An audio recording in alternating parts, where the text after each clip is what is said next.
Welcome you out to LifePoint this evening as we remember what this Friday meant nearly 2,000 years ago. The first Good Friday I can remember was 25 years ago this month.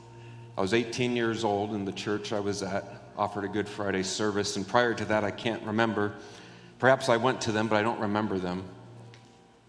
But I can remember at that service at 18 years old being struck in a way about who Christ was,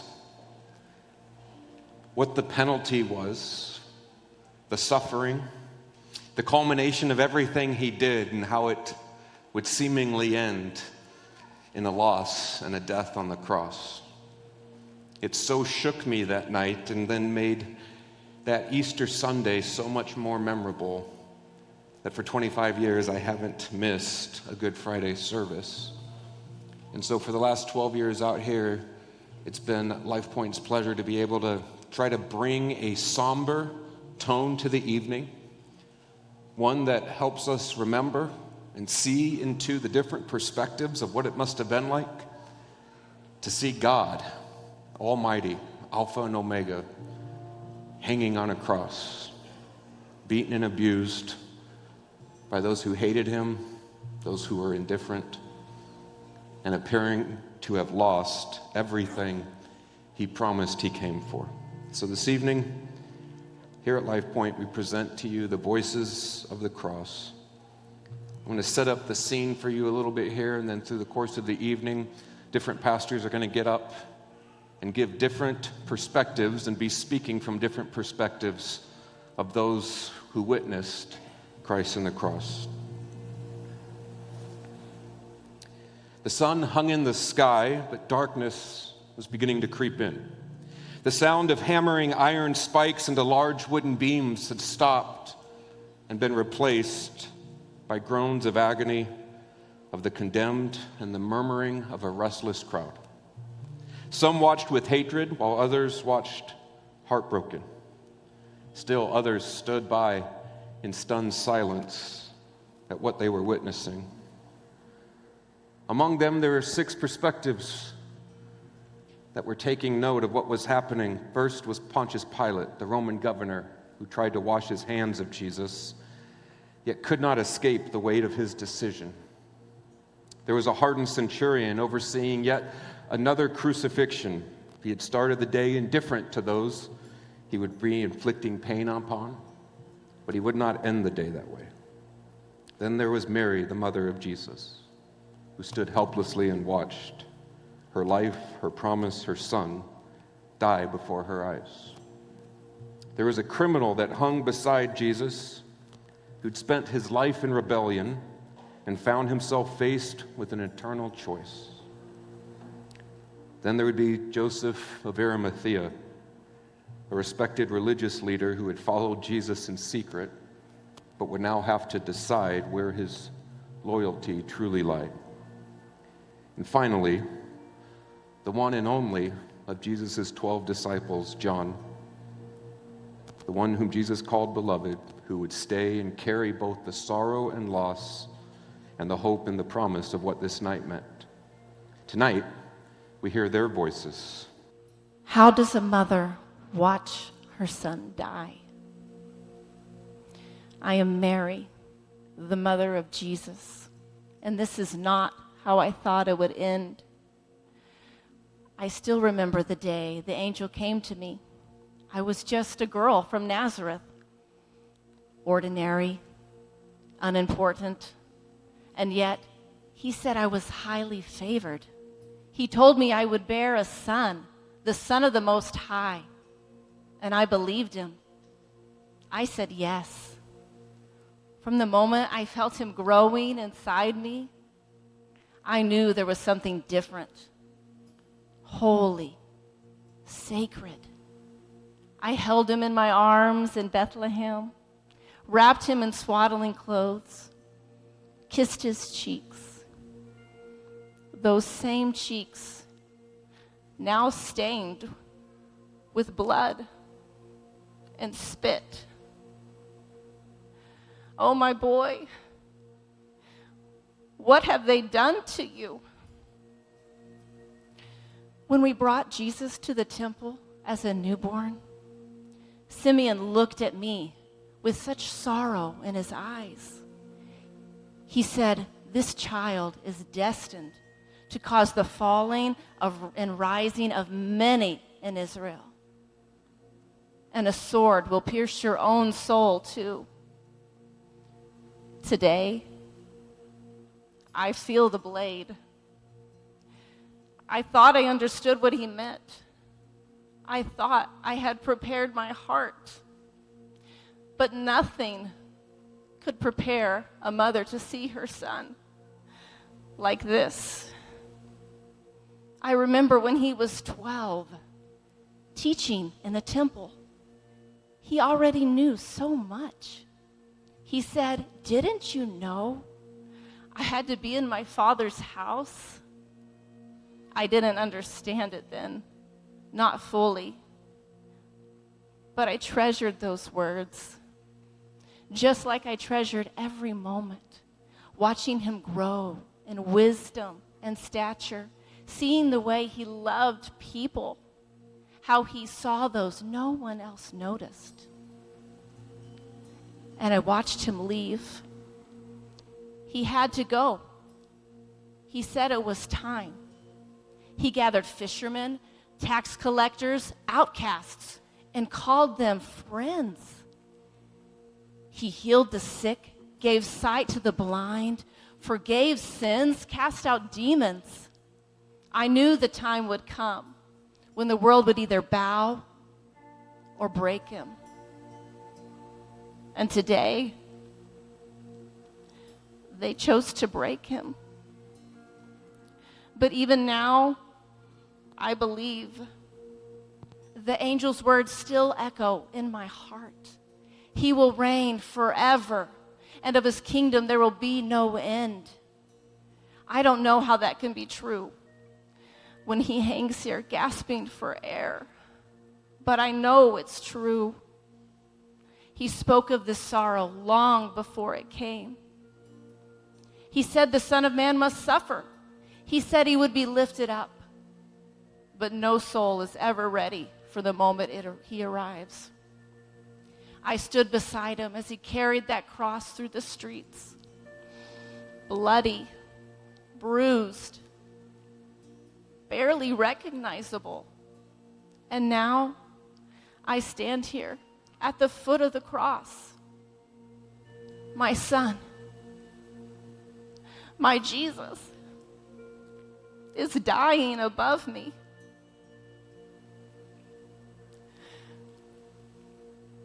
I would trade places with him in an instant if I could. But I can't. All I can do is be here. Stay near. Love him to the very end. He looked down at me just moments ago, his eyes so full of pain and love. And he said, "Woman, behold your son. And to John, behold your mother." Even now, he's thinking of me, taking care of me. And I can't stop thinking, this isn't just my son. He is God's son. This cross is not the end of his story. It hurts more than words can say. But deep in my soul, I know this is part of the promise. The same God who gave him to me will not let death have the final word. So I stay here. I stay close. I hold on to the words the angel spoke and the words he spoke. And I wait. Because I believe Sunday is coming. I still don't know what I've seen. I don't understand it. I'm still in awe. In my years as a Roman soldier, I've seen many things. I've been responsible for many a death. And I've proceeded over several crucifixions. But nothing like this. This Jesus of Nazareth, King of the Jews, as a sign above his head, declared his crime. There was something both different and extraordinary about him. Let me set this up for you. So it's the Holy Week for the Jews, and Jerusalem is overcrowded with people. They're everywhere. Everything's going on. There's bustling. Our leadership, they're on the edge. They're worried about crowd control, possible uproar, things getting out of hand. So my men and I, we're a bit worked up to begin with.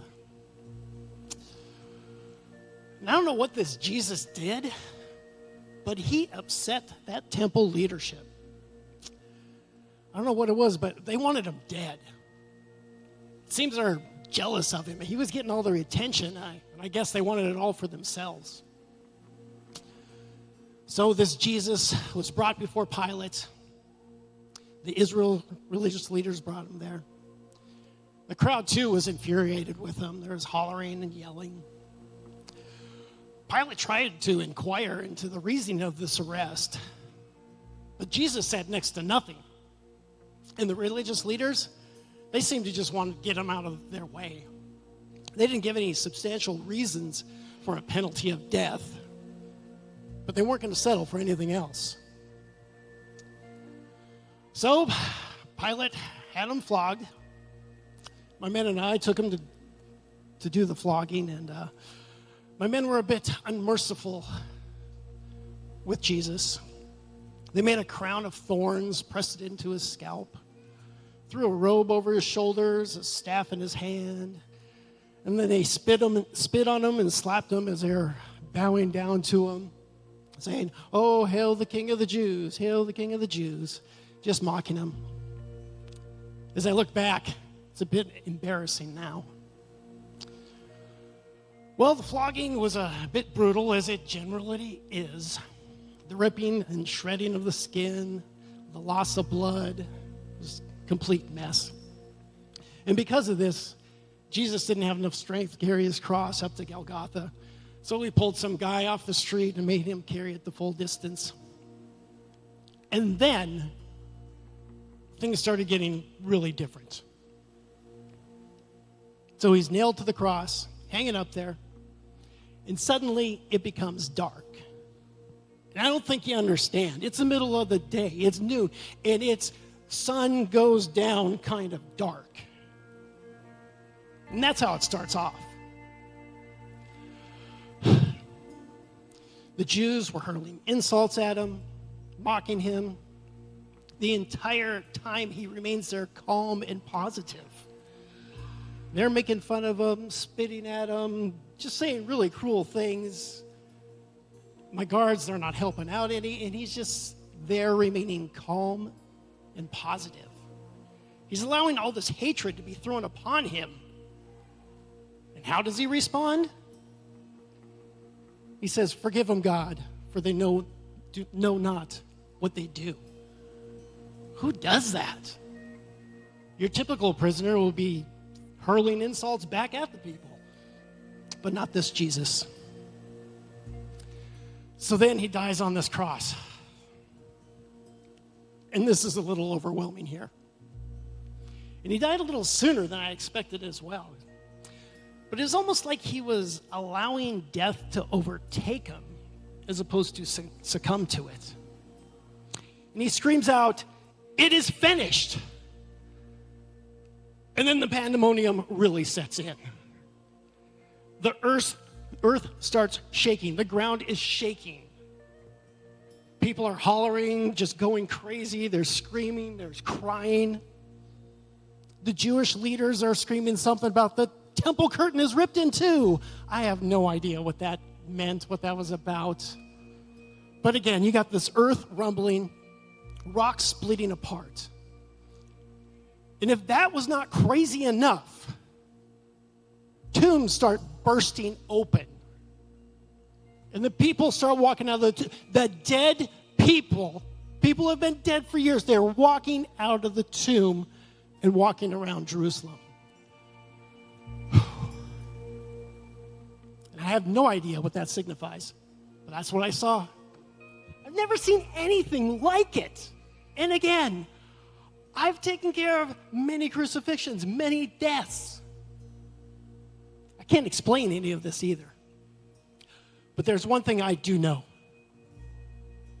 This was the Son of God. I, Pilate, don't know what to think of this Jesus. And what was I supposed to do with this man? I have never seen such a bizarre case. Who is this man? Is he really a king? Could he be sent from God? Or is he just off a little bit mentally? I am so confused. To begin with, my wife has a dream, and she tells me, have nothing to do with this innocent man. For the life of me, I don't know why the Jews wanted to kill him. I think they were jealous, and the chief priest and his crew wanted this man dead for their own agenda. I tried to have them judge him by their own Jewish rules and regulations, but that was not enough for them, because only Roman law allows the death penalty, and they will settle for nothing short of the death of this man. I kept telling them this man Jesus did nothing to deserve death. I did my best to explain more than once that there is no basis for their claims that this man had committed crimes, especially crimes that justify crucifixion. This man Jesus did nothing to help himself out. I stood amazed and confused as they accused him of so many things, and he literally stood there silently. Why didn't he defend himself? He didn't argue or defend himself against a single accusation. I even tried to question him, and he wouldn't answer me directly. He spoke in riddles. He talked about a kingdom and concepts like truth. What is truth anyway? I asked him if he was a king, and he said, "You have said so." It appears that he may think he is a king, but I'm not really sure what kingdom he's talking about. He said that his kingdom was not of this world. How can you have a kingdom that is not of this world? At one point, Jesus told me that I would have no power over him had it not been granted from above. How would this man who is about to be crucified have power over me? Is he claiming to be one of the gods or connected to the gods? Here I am trying not to crucify this guy, but he didn't say anything to help me acquit him. Why did he not defend himself? Why does it appear that he is not trying to avoid the crucifixion? Does he want to be crucified? Why does he seem so indifferent about defending himself and keeping himself from being crucified? At one point, I've sent him to Herod because he's an expert in the Jewish matters, and to be honest, I was hoping Herod would deal with him so I didn't have to. I don't know what to say to these Jews and the issues they have with their laws and their temple. It would have been nice if Herod would have dealt with him, but instead, he sent Jesus back to me. At one point, I gave the crowd a choice to release Jesus Barabbas or Jesus, which they call the Messiah, and still, they chose to crucify Jesus, the Messiah, over an actual criminal. Despite my efforts, they shouted, "Crucify," more and more. They said Jesus claimed to be king and they were going to tell Caesar. Between the possibility of an uprising and their claim that Jesus called himself a king, I was fearful for my job. No one should be challenging the emperor's authority by calling themselves a king. So I had him flogged, hoping that it would appease their anger, but no, they still wanted him crucified. Finally, I literally washed my hands of his blood, declaring that it was on them and not me. Believe it or not, their response was, "His blood be upon our children and us." Sadly, at the end of it all, I surrendered him to the people to be crucified. Regardless of who this man was, he did not deserve to die. I have condemned an innocent man to death. What have I done? A thief. That's what they called me, and they were right. I had spent my life taking what wasn't mine, even the lives of others. My stomach twisted as I waited for the process to start. The crowd was yelling, "Crucify him, crucify him." Just that word, crucify, made me physically ill. I'd watched as nails were driven into men's hands. Even the most hardened criminals begged for mercy and cried out to get away. And now I was one of those men. But they weren't yelling at me to be crucified. They were seething with hatred for this other man standing there. A man who was totally innocent. He'd never stolen. He'd never murdered.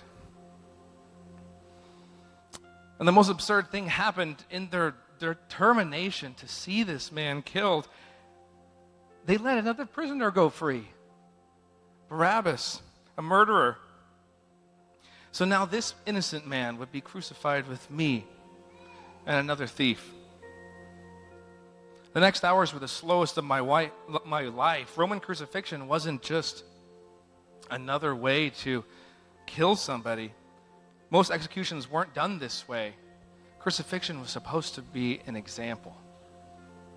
It was supposed to be torture, a long process to say, don't be like these men.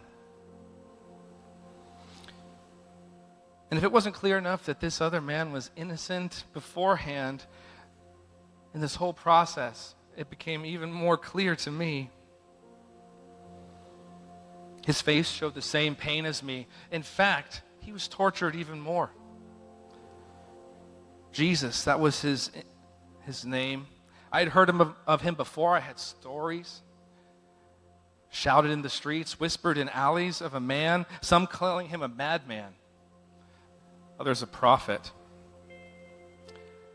But I had never really made a decision. In fact, I'd never really believed in anything my entire life other than what I could take with my own two hands. But as they mocked this man, he showed them only grace. They scourged him, grace. Beat him, grace. Insulted him, grace. Barabbas deserved this. I deserved this. He did not. Yet there he was, hanging like one of us. He didn't curse them in return. He didn't plead for rescue. Instead, he gave the most powerful prayer I'd ever heard in my entire life. Father, forgive them, for they know not what they do. Forgive them. Forgive the people who had ripped the flesh from his back. Forgive the ones who mocked and beat him. Forgive the ones who demanded his crucifixion and his death when he had done nothing. Even the other criminal on the cross joined in their mockery, saying, "So you're the Messiah, are you? Prove it by saving yourself and us too while you're at it." Hadn't he seen the same things I'd seen? The grace and the innocence that emanated from him? I couldn't keep quiet any longer. And so I said, "Don't you fear God? Even when you have been sentenced to die, we deserve to die for our crimes, but this man hasn't done anything wrong." I looked at the sign above Jesus' head. It said, "King of the Jews." And then I met his eyes. There was pain, but there was compassion, authority, love, no fear. And in that moment, I understood this was the Messiah. I cried out, "Jesus, remember me when you come into your kingdom." I didn't even fully understand what I was asking. Here we both were in our last moment, dying on crosses. But while my cry held desperation, his reply held authority. He said, "I assure you, today you will be with me in paradise." It was like the scene around me stopped, and I was filled with feelings I had never felt before in my entire life. True hope, true peace. As my breathing became more labored, and I took my last breath, it wasn't death that I found. It was life. In the moments that should have been my most desperate and my most dark, I found light. You know, the onlookers said that Barabbas was the lucky one, but all I could think was how lucky I was to be there, hanging on a cross, beside Jesus, King of the Jews. I never imagined it would come to this. I am Joseph from Arimathea, a member of the Sanhedrin. Yes, the very council that condemned him to death. But I didn't agree with their decision. I couldn't. I followed Jesus for months, quietly, from a distance, listening and praying. Something in him, no, everything in him was true, and now he's dying. And there he hangs, bloodied, beaten, mocked, a man who did no wrong, sentenced like a criminal. I can hardly bear to look, and yet I cannot look away. The other council members insisted he was dangerous, that he would incite a rebellion. But what kind of rebellion teaches love like he did? Who among us can silence a storm or raise the dead? I should have spoken louder. I should have stood beside him sooner. But now, it's too late. Or is it? The Romans, they usually leave men on the cross for days. It's their way of making a statement, and that statement is, this is what happens to anyone who challenges Rome. Bodies rot in public view, vultures circle around, but the Sabbath is near. And this is no ordinary Sabbath, it's Passover, a holy day. And the law commands that no body should remain on a tree overnight. And more than that, this man, Jesus, claimed he fulfilled the law. Every word and promise? That doesn't make sense. I dedicated my life to studying the law. Maybe it will make sense later. Maybe if I reread it now with this new lens, maybe it was just a shadow of things to come. I've made my decision. I have a tomb, a new one. It's carved out for me and my family just outside the city. It's the kind of tomb only a wealthy man could afford, and it cost a lot. It's cut from solid rock, never used. I never imagined giving it away. A tomb is more than a resting place. It's legacy. It's identity. My children were to be buried there. My name would live on forever in that place. To give it away, it feels like giving away a part of myself. But now, what use is my tomb if I deny the one who gives eternal life? He has no place to lay his head in death, just as he did not in life. He deserves dignity. He deserves honor. And if I can give him even that, then I will. So I'm going to go to Pilate. I'll ask for his body. Would he even agree? A Roman governor granting a crucified man the dignity of a burial? It's unheard of. And yet, something tells me Pilate is just as haunted by this execution as I am. Maybe he'll consent. Nicodemus is coming with me. He's bringing myrrh and aloe, pounds of it. Together we'll take Jesus down carefully, tenderly, and wrap his body in linen, my linen. We'll follow the customs of our people, but time is short.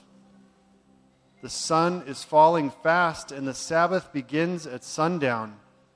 We'll do what we can quickly, reverently, and place him in my tomb. Why?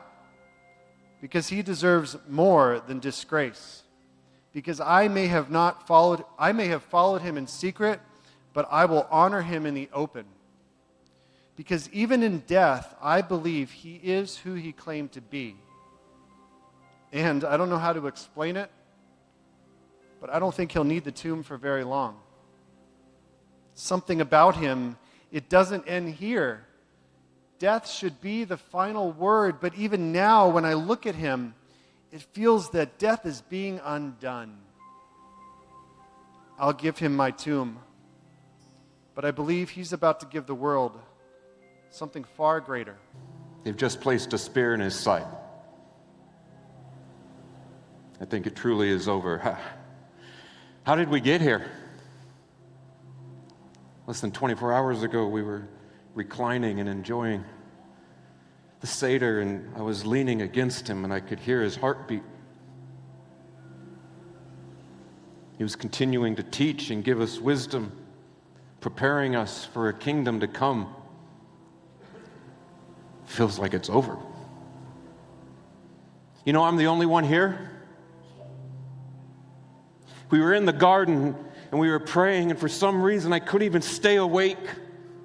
I couldn't stay awake long enough to pray with him and support him. And then out of nowhere, it seems, comes that Judas with the crew of Pharisees and Roman guards. And as we stood amongst him, do you know how he pointed out which one was the Christ? He walked up and he had the audacity to kiss him on the cheek. I sometimes wish I would have done what Peter did, pulled out a sword. Jesus wouldn't have it. He did what he always does.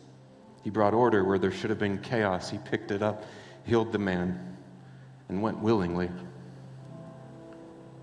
For 3 years, these men and women have been my family.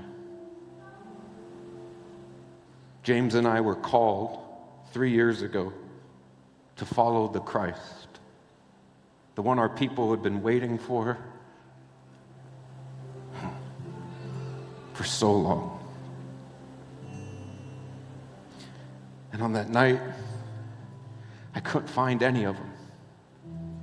Nathaniel, Peter, my own brother James, I couldn't find any of them. Jerusalem was crazy. It was a madhouse. I tried to get close, but there was such an uproar from the leadership. I honestly didn't know if I would be next.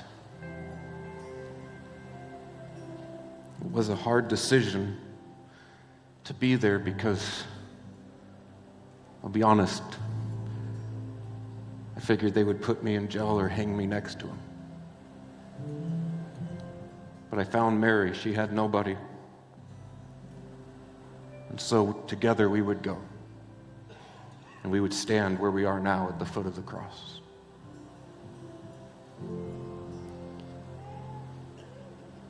This can't be it. This can't be it. This has to be another lesson. It has to be another parable. I mean, he just said, destroy this temple, and in 3 days I will raise it up. That's a metaphor, right? He couldn't mean literally.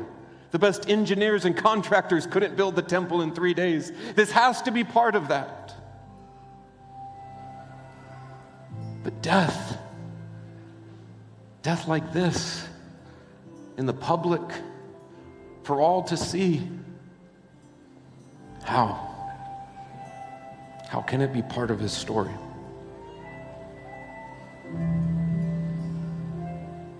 As we sat there and watched him trying to breathe, he cried out, Lama, Lama, Sabachthani. He asked Yahweh why he had been forsaken. I couldn't hold it in anymore. To hear him cry out to his Father that he felt that he was alone, and to look around and see all those he loved the most while here on this earth, not here with him. I felt forsaken for him and with him. And I also felt my own hand as being one that placed him where he is. So you can imagine my surprise when he looked to his mother And he instructed that I would take care of her and that she would come with me. What an honor that was. One that I am unworthy to have, and yet my Lord bestowed it upon me. And I will care for Mary. If it's the last thing I do, I will protect and provide and care for her. But how unworthy am I to do so? I'm scared. And I don't know what this all means. I watched him standing in front of Moses and Elijah on the mountain. I saw him in a form that very few others have ever seen. And now I have to look at his body up on that cross, apparently defeated by the ones he came to save. It's hard to process this right now. It's hard to make sense of it. As much as I want it to be another parable or story, I don't know where I go from here. I guess I'll just take care of Mary. Maybe I'll try to find some of the other disciples. The next few days and weeks are going to be hard. What are we going to do without our Lord? What am I going to do without my Jesus? I haven't gotten that far yet. I'll just stay here until they take his body down.